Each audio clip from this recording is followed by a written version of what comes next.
मैं आपसे जो हाँ, सवाल पूछना चाह रही थी कि जस्टिस चंद्रचूड़ को मतलब उनकी इमेज ऐसी बन गई थी कि ठीक है कोई भी पॉलिटिशियन आएगा उनको किसी अपने हिसाब से वो मोल्ड कर लेगा। हालांकि उन्होंने शुरुआती दिनों में बहुत ऐसा इंप्रेशन दिया कि जस्टिस चंद्रचूड़ विल बिल्कुल कसौटी पर वो खरे उतरेंगे, और लेकिन एंड होते होते उनका जो डिक्लाइन या डाउनफॉल आप कह लीजिए इस तरीके का दिखा कि लोगों ने तो बिल्कुल आलोचना से उनको बिल्कुल आलोचना ही आलोचना उनकी हो रही थी।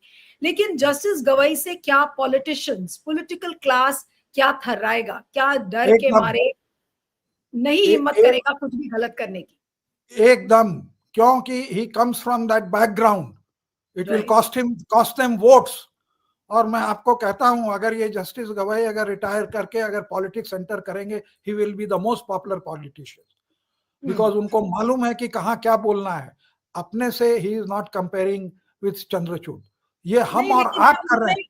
जब उन्होंने हाँ, पोस्ट रिटायरल बेनिफिट लेने से ही मना हाँ, कर दिया तो नहीं, वो पुलिस उनके पॉलिटिशियन। वैल्यूज हैं। देखिए, he has been brought up in a certain value. देखिए, इनके साथ एक एक हिस्ट्री की बहुत बड़ी कोइंसिडेंस है कि he has been brought up by a family which believed in Ambedkar, which became Ambedkarite, which converted to Buddhism. और उनके फादर ने इनको कहा कि तुम पैसे बहुत कमा पाओगे अगर लॉयर रहे तो। बहुत अच्छी प्रैक्टिस थी, लेकिन अगर जज बनोगे तो तुम जो है जनता का बहुत ये कर पाओगे एज अ कॉन्स्टिट्यूशन। और he has been waiting for that legacy. ऐसा नहीं है कि ये जो है बाय कोइंसिडेंस हुआ, ये वेट कर रहे थे कि ये है, और ये अवेयर हैं कि मेरी क्या लेगेसी है। I am there because of Ambedkar, and I have to live up to that dream. जो ड्रीम जो है आप जो अंबेडकर के या जितने भी शेड्यूल कास्ट या जो इक्वालिटी का जो कॉन्स्टिट्यूशन में के द्वारा उन्होंने दिया, या आप मार्टिन लूथर किंग के स्पीच में देखते हैं कि आई हैव अ ड्रीम। तो वो जो सबसे उनका जो फेमस स्पीच है, तो उसको ये he is living up to it because he is aware of his legacy. Unlike others, they were not aware of their legacy, they put themselves before. मैंने सब नहीं, एक दो मैं जस्टिस गोगोई हूं जो फंस गए या वो है, ही इज अवेयर कि I am on this post, entire country is watching me, or I have to live up to the aspirations of the founder of our constitution, Baba Sahab Ambedkar. ये जो अवेयरनेस है, जिस जज में ये awareness आ जाए, वो जज will always be an excellent जज, and he has lived that life.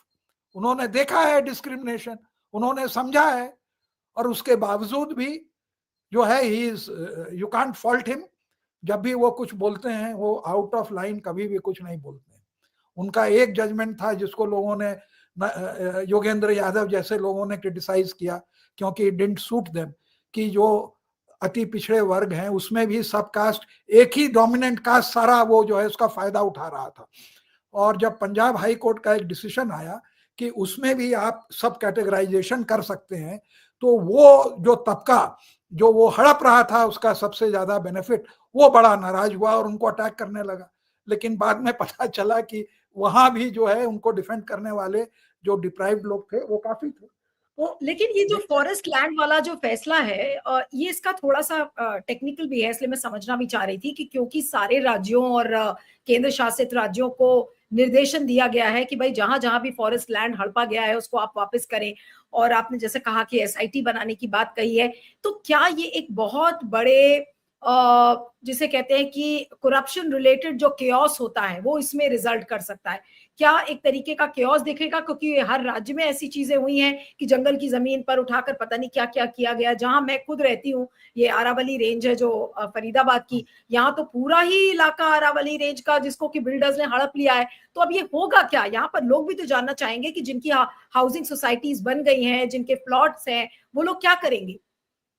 देखिए, अब क्या होगा कि जो एक्टिविस्ट लोग हैं, हर जगह इन्वायरमेंटलिस्ट लोग हैं, जिनको कुछ हद तक मालूम है कि कहाँ पे क्या गड़बड़ हुआ, तो ये फॉरेस्ट रिकॉर्ड्स और लैंड जो हैं, और सबसे बड़ी बात है कि जो फॉरेस्ट ऑफिसर्स हैं जो काम करते हैं, वो स्टेट गवर्नमेंट के अंडर में काम करते हैं। जबकि ये दोनों तरफ आता है कि सेंट्रल गवर्नमेंट भी लॉ बना सकती है, स्टेट गवर्नमेंट भी। तो वो जो है उसके अंदर में उनको मालूम है कि कहाँ कहाँ इंक्रोचमेंट हुआ और कौन कौन सी जमीन जो हमारी ली गई। हमारे यहाँ तो माइनिंग के अंदर में तो जो है ये रेड्डी ब्रदर्स ने तो पूरा वो फॉरेस्ट लैंड के अंदर में आयरन ओर माइनिंग का वो लगा दिया, और उसी का बाई प्रोडक्ट है। सबसे ज्यादा फायदा हुआ ये बीजेपी वालों को, है? और एक इन्होंने कानून पास कर दिया कि 3 एकड़ से जो कम जमीन फॉरेस्ट की जो है इंक्रोच होगी उसको हम रेगुलराइज कर देंगे। तो अब ये फॉरेस्ट डिपार्टमेंट की जिम्मेदारी है चीफ कंजर्वेटर ऑफ फॉरेस्ट को कि वो चीफ सेक्रेटरी को लिखे और कहे कि ये जमीन जो है फॉरेस्ट की जो है ये गलत अलॉटमेंट हुई है, और या वो एसआईटी बनावे, क्योंकि एसआईटी को न केवल बनाना है, उसको अपना काम 1 साल में पूरा करना है। तो अब जो एक बार अथॉरिटी जो उन्होंने अपना काम किया, अब ये एक्टिविस्ट लोगों का काम है कि इसको इम्प्लीमेंट कराएं। और अगर वो नहीं होता है तो जो लोग पीआईएल करते हैं और एक्टिविस्ट लोग हैं, इस जजमेंट के बेसिस पर कोर्ट में जाएं और कहें कि फलाने स्टेट में फलानी जमीन इस बिल्डर को दी गई, और जैसे मान ले आप अपने एरिया का बता रहे हैं वहां फ्लैट बन गए, तो उस जमीन का आज क्या कीमत है, उस कीमत से जो है आप वापस करें और वो पैसे जो है आप फॉरेस्ट डिपार्टमेंट को दें। तो फॉरेस्ट डिपार्टमेंट तो चाहेगा कि हमारे पास मैक्सिमम जमीन आवे, मैक्सिमम जो है हमारे पास पैसा आवे। जब पैसा आवेगा तभी तो वो कमाएंगे। तो उनका भी इंटरेस्ट है कि इसको जो है बढ़ावें या नीचे से कोई नोट पुटअप कर दे। अब जैसे तो कभी रामदेव के केस में हम लोगों ने, आप तो उस दिन थे हाँ, हमारे साथ, ये बड़ा बढ़िया, ये बढ़िया लगा। हाँ हाँ, नहीं बाबा मुझे याद रामदेव कि मुझे बाबा अभी रामदेव। हाँ, जब अब आपने मैं मुझे गूगल में किया, सर्च करूंगा। नहीं नहीं, नहीं बाबा नहीं रामदेव सर, का तो मैं गूगल में सर्च करूंगा अरे सर उस कि दिन आप हमारे साथ कार्यक्रम में थे जब हमने रामदेव की पोल खोली थी। आपको याद होगा कि जो चोरी की गई थी, कि इन्वेस्टिगेटिव रिपोर्ट आई थी, बड़े बड़े पार्सल्स ऑफ लैंड, और जहां पे रहती हूँ उसी के आसपास का पूरा ये एरिया है जो हाँ रामदेव हाँ, ने, एक पूरा गांव है और वो जंगल का इलाका है। तो अब ऐसे एरियाज में क्या होगा, अब रामदेव की भी शामत आएगी, इसका मतलब पूरी तरह से। रामदेव की तो आएगी, क्योंकि वो बहुत दुश्मन बना चुके हैं। 3 3 बार उनके ऊपर कंटेम्प्ट लग चुका है, सुप्रीम कोर्ट का, दिल्ली हाई कोर्ट का, बॉम्बे हाई कोर्ट का। अरे बॉम्बे हाई कोर्ट में तो इन्होंने कमाल कर दिया। ये कपूर बना के ही वो ब्रांड बेच रहे थे दूसरे के नाम। उसने कहा कि भाई ये कर रहे हैं, तो उन्होंने मंगलम करके गए वो, जो कि आप कपूर जहां देखेंगे वो मंगलम ब्रांड होगा। तो उसने कहा कि अब आप इसके नाम पर नहीं बेचेंगे, और वो क्या किया कि उसके बाद भी जो स्टॉक था उसको बेचता गया। तो ये बाबा रामदेव जो है, आपने बड़ा सही कहा कि ये जो है सबसे बड़ा जो है, अगर ये होगा तो इनको सबसे ज्यादा क्षति होगी अगर ये फॉरेस्ट लैंड के ऊपर बैठ के अपना नहीं, साम्राज्य। जब ये ऑर्डर जैसे ही मैंने पढ़ा और वो लाइन जब पढ़ी कि the supreme court has directed all states and UTs, तो मैं सबसे पहले तो यही सोच रही थी कि हमारे आसपास की तो जो लैंड है, और हमारे क्या हर स्टेट पे ऐसे ही हुआ है, लेकिन यहाँ आसपास की तो सबसे ज्यादा जिसके पास लैंड गया है वो बाबा रामदेव है। यहाँ पे जिस एरिया में मैं रहती हूँ उसके आसपास के एरियाज में ये बहुत ही प्रचलित बात है कि अच्छा ये लैंड, ये छोटा सा पार्सल, ये भी रामदेव का, अच्छा ये जमीन, ये भी रामदेव की। इस तरीके की बातचीत यहाँ पर इस एरिया में होती है सर। हाँ, अब देखिए मजेदार बात ये है कि ये जो है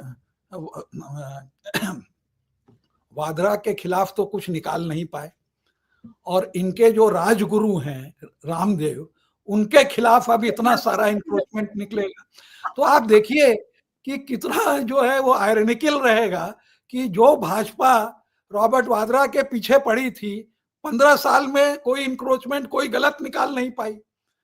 और वही भाजपा अब जब दिखाया जाएगा कि जो वहां पर राज कर रही थी, कि कितना सारा उन्होंने वन का जो लैंड दिया है, अभी हमें मालूम नहीं है, रिसर्च करनी पड़ेगी, ऐसे एलिगेशन नहीं लगाएंगे कि जो है अगर उन्होंने उसका अतिक्रमण किया है तो उसको जो है वो हटाना पड़ेगा। लेकिन तो जो लेकिन मोदी जी, देखिए जो मोदी जजमेंट जी की, नहीं सुनिए सर, जो जजमेंट मोदी, ब्यूटी हाँ देखिए कि पूरे जजमेंट में जो है अंत में खाली पूरा जज खाली उसको डिस्कस करते हैं, और अंत में उसको जो ट्विस्ट देते हैं कि ऐसा हर जगह हर स्टेट में हो रहा है कि बिल्डर, ब्यूरोक्रेट और ये पॉलिटिशियन का नेक्सस बना हुआ है हमारा कॉमन लैंड को हथियाने में, इसलिए हम ये डायरेक्शन पास करते हैं। अरे कितने ब्रीविटी में कितना बढ़िया जजमेंट पास किया। It will put to shame all the others who have preceded him. क्या सर मैंने मैं मजा आ गया जो कि आपसे एक सवाल मैं करने वाली थी कि बाबा रामदेव तो चलिए वो तो दिमाग में आ गया कि भाई उन्होंने इस तरह से लैंड हड़पा है, मुझे एकदम से ख्याल आया। लेकिन जो हमारे प्रधानमंत्री कहते रहते हैं कि ना खाऊंगा ना खाने दूंगा, और ये ना खाऊंगा ना खाने दूंगा कि बिजनेस की आड़ में आप ये देखिए कि कितनी जमीन हड़पी गई है। आपको याद होगा जब अयोध्या में राम मंदिर भी बन रहा था उस समय भी इस तरीके की बहुत सारी खबरें आई थी। तो मैं बस खाली सोच रही हूँ कि इस ऑर्डर का कॉन्सिक्वेंस क्या होने वाला है, इसका असर क्या होगा। क्या बीजेपी के सारे नेता अब जेल में दिखेंगे या फिर एक्सपोज होते हुए दिखेंगे? क्योंकि बीजेपी नहीं ही क्यों, और भी पार्टीज के लोग हैं जो इस लैंड ग्रैब में इन्वॉल्व रहेंगे। भाई देखिए, होगा क्या कि ये इसको इग्नोर करने की कोशिश करेंगे। मैं और ये चाहेंगे कि एसआईटी नहीं बने। अब महीने भर में अगर एसआईटी नहीं बनेगी, 2 महीने में एसआईटी नहीं बनेगी, तो लोग स्टेट के हाई कोर्ट में जाना चालू करेंगे और कहेंगे कि देखिए एसआईटी नहीं बनाई। तो आप ये मान के चलिए कि इस कानून, इस जजमेंट का इम्प्लीमेंटेशन जो है वो 80% जो आदमी भक्षक है, राक्षस है और भक्षक है, क्या आप उससे उम्मीद कर रहे हैं कि इसको इम्प्लीमेंट करेगा? बिल्कुल नहीं करेगा। इसको जो एक्टिविस्ट लोग हैं कोर्ट में जाएंगे और वही जो शख्स जज होंगे जो कि जिसके लिए जो ग्रीन बेंच में जस्टिस कुलदीप सिंह का नाम होता था, एमसी मेहता का नाम होता था, तो ऐसे भी बहुत सारे जजेस हैं हु आर अवेयर, और सुप्रीम कोर्ट का ऑर्डर है। तो एसआईटी तो इनको अब बनानी पड़ेगी, और नहीं बनाएंगे तो लोग जाएंगे कोर्ट। और अगर वो ठीक से काम नहीं करेगी तो जहां जहां है लोग रिकॉर्ड निकाल के, आप क्या सोचते हैं कि हरियाणा गवर्नमेंट जो वो दूसरे बाबा राम रहीम को वीआईपी बनाई हुई है जेल जाने के बाद, वो बाबा रामदेव पर कुछ कार्रवाई करेगी? बिल्कुल नहीं करेगी। वो तो राजगुरु हैं उनके। लेकिन लेकिन जो जो फॉरेस्ट जो लैंड जो पर, लोग जो जो लोग जंगल की जमीन पर अपोजिशन सर, में हैं, जो अपोजिशन में हैं, जो लोग इन्वायरमेंटलिस्ट हैं, देखिए आज इन्वायरमेंटलिस्ट लोगों की एज अ करियर, जो लोग संपन्न हैं बहुत आपको मिलेंगे जो इन्वायरमेंटलिस्ट हैं, वो लोग जो हैं कोर्ट में जाके बताएंगे कि देखिए यहाँ ये हुआ, एसआईटी नहीं बनी। तो he has armed the deprived people. ये आप जब जब इन्हीं का नक्सस है तो कोई भी कार्रवाई नहीं करेगा। आप सही कह रही हैं, ये हम नहीं लोगों के लेकिन ऊपर है। सर ये बताइए लेकिन कि जो जैसे जो जंगल की जमीन है जहां पर किसी बाबा का आश्रम बन गया है, जो मैं देख रही हूँ, मैं उसी के हिसाब से पूछ रही हूँ, बहुत प्रैक्टिकल सवाल है कि जैसे कोई जंगल की जमीन है वहां पर बाबा का आश्रम बन गया, कोई जंगल की जमीन है वहां पर बड़ा सा हॉस्पिटल बन गया, कोई जंगल की जमीन है वहां पर कोई कोऑपरेटिव हाउसिंग सोसाइटी हो गई। तो अब अगर उस जमीन को, फॉरेस्ट लैंड को वापस देना है तो क्या होगा? क्या वो बिल्डिंग्स को गिराया जाएगा या फिर फॉरेस्ट लैंड, ये मैं टेक्निकलिटी थोड़ा सा समझना चाह रही हूँ कि क्या होगा। नहीं नहीं, दो तरह का है। देखिए, एक जहां जमीन है और वो जमीन पर इंक्रोच किया हुआ है, जैसे ये जजमेंट आया तो वो जमीन तो अलॉट हो गई थी लेकिन उस पर बिल्डिंग नहीं बनी थी, तो वो फिर से 25 एकड़ या 11 पॉइंट कुछ हेक्टेयर है लैंड, या 13 हेक्टेयर है, मतलब 26-27 एकड़ है पूना के बगल में। तो वो लैंड जो है वापस चला जाएगा फॉरेस्ट डिपार्टमेंट को। तो जहां लैंड है वो तो चला जाएगा, लेकिन जहां बिल्डिंग बनी है, जो आपका एकदम सोचना सही है, तो वहां बिल्डिंग का सैंक्शन हुआ होगा। बगैर अगर सैंक्शन हुआ होगा तो वो लैंड को दिखाया गया होगा कि ये लैंड जो है कन्वर्ट हो गई, फॉरेस्ट लैंड को हमने कमर्शियल यूज के लिए कन्वर्ट किया। तो ये जजमेंट में आप दो भाग करिए कि उसमें वो आता है जो कि forest land has been allotted to such builders by the bureaucracy through political pressure. तभी उन्होंने कहा, देखिए उनको इतनी समझ है कि ये तीनों की मिली भगत है। बिल्कुल।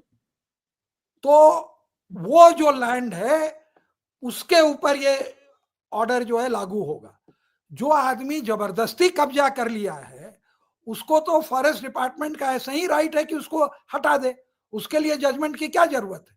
अभी कर्नाटक में हासन के आसपास करीब 26 एकड़ या काफी बड़ा लैंड था, फॉरेस्ट डिपार्टमेंट ने जो इंक्रोचमेंट था उसको हटा दिया कि भाई ये हमारी जमीन है, ये इंक्रोच किए हुए हो, ये जो भी वो ड्यू प्रोसेस उन्होंने वो किया होगा। तो उसके लिए तो उनको ऑर्डर और जजमेंट नहीं चाहिए ना, वो तो ट्रेसपासर है। बिल्कुल लेकिन बिल्कुल। जजमेंट उसके लिए चाहिए जो आप कह रही हैं, जहां अस्पताल इन लोगों ने बना लिए, जहां पर अपार्टमेंट बना लिए, वहां पर जो है डीएलएफ का भी है, उसके अंदर में आप देखेंगे आवेगा गोल्फ वगैरह वाले में बहुत कन्वर्ट कराया है। तो जो भी है वो सारे के सारे इस कैटेगरी में आएंगे। और इन्होंने प्रतिशोध के तरह काम नहीं किया, उन्होंने कहा कि जहां इसको नहीं हटाया जा सकता ड्यू टू सम रीजन, उसका पूरा कॉम्पनसेशन लेंगे। तो आज तो कॉम्पनसेशन लेंगे, आज के हिसाब से लेंगे, उस जमाने के हिसाब से थोड़े लेंगे। और वो इतना पैसा आवेगा तो माने बहुत ही अच्छा नहीं, बहुत जजमेंट है। लैंडमार्क जजमेंट है। और अब अंत में यही सवाल आपसे करूंगी अरुण जी की क्या कहा जाए कि चंद्रचूड़ जब शुरुआती दिनों में आए थे तो यही बोला जा रहा था कि बहुत ही रिमार्केबल जज हैं, उन्होंने कुछ उम्मीद की किरणें भी जगाई जिस वजह से लोग बोल रहे थे। लेकिन जस्टिस गवई के बारे में क्या हम शुरू से लेके, और जो 24 नवंबर 2025 है जो उनका लास्ट डे है, क्या हम ये एक्सपेक्ट कर सकते हैं कि गवई ने जो कहा है वो उसी पर टिके रहेंगे और रूलिंग पार्टीज के लिए बहुत मुश्किल होने वाली है जस्टिस गवई की बेंच के साथ डील करने में? देखिए, एक अंग्रेजी में कहावत है, well begun is half done.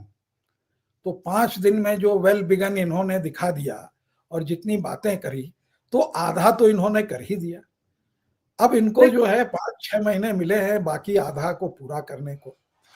और इनसे जो है, जो अभी तक जो इनके जजमेंट्स रहे हैं या जो इनका रोल रहा है या जो वो बोलते हैं, तो उससे तो ये लगता है कि he will redeem the pledge of Ambedkar. और times will, and I hope I am right, at least at this time, कि ये जो है इनका एक लैंडमार्क इरा होगा। और लैंडमार्क इरा होता है जजमेंट से। आप हरदम ऐसे ऐसे, जहां आप देखिए, आप जबरदस्ती तो केस नहीं ला सकते, जबकि एक प्रोविजन है लॉ में कि सुओ मोटो आप पीआईएल ले सकते हैं। जैसे कि वहाँ वो शाह के खिलाफ जो है मध्य प्रदेश के हाई कोर्ट जज ने वहाँ पर एफआईआर करने को कहा, लेकिन जनरली इस तरह की चीजें होती नहीं है। लेकिन जहां मौका मिला उन्होंने उसको लिया और उसको उसी तरह से डील किया। तो इसीलिए मैं कह रहा हूं कि he will not let any opportunity go by, और we are blessed that we have a chief justice like him after a long time. जी चलिए, तो आज जस्टिस गवई को हम लोगों ने इसी बहाने डिस्कस कर लिया, एक बड़ा फैसला, और जो बातें उन्होंने पहले 5 या 6 दिन में जो दिखा है कि जस्टिस गवई क्या है, इस कार्यक्रम से आपको उसकी जरूर झलक दिखेगी कि अगला उनका जो 6 महीने का टेन्योर है वो कैसा होगा। आपका बहुत बहुत शुक्रिया Arun ji, thank you so much for joining. Thank you.